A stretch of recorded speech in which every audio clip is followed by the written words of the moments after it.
ห่างเพียงใดอายก็ไปเถิงนาง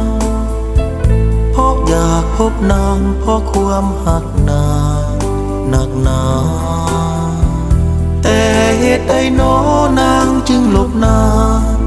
ปล่อยอายเศร้าลาให้ค่าชีวิต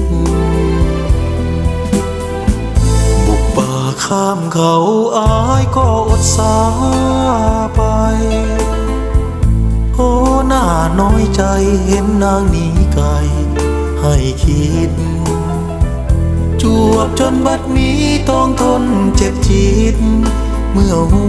ว่าหลงผิดหักนางข้างเดียว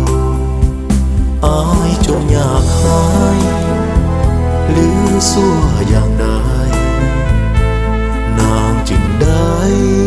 หนีไกลบ่เกี่ยวปล่อยตายทนระทมคนเดียวสิ้นความหักสิ้นความกลมเกลียวนางบ่เลี้ยวบ่แลอายเลย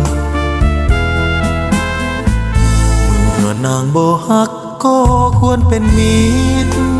กันสายสื่อสัมพันธ์ก็ควรให้มันอย่างเคยเมื่อยามพบเห็นอย่าทำหน้าเสยอย่างน้อยก็ควรจะทักทายจากคำ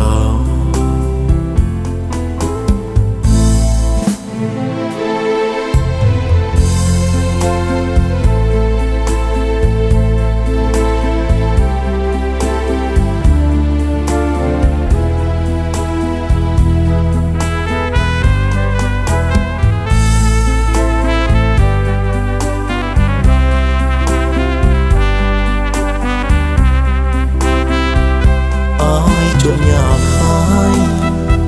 หรือสั่วอย่างใดนางจึงได้หนีไกลบ่เกี่ยว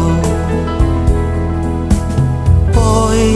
อายทนระทมคนเดียวสิ้นความหักสิ้นความกลมเกลียวนางบ่เลี้ยวบ่แลอายเลยเมื่อนางบ่ฮักก็ควรเป็นมิตรกัน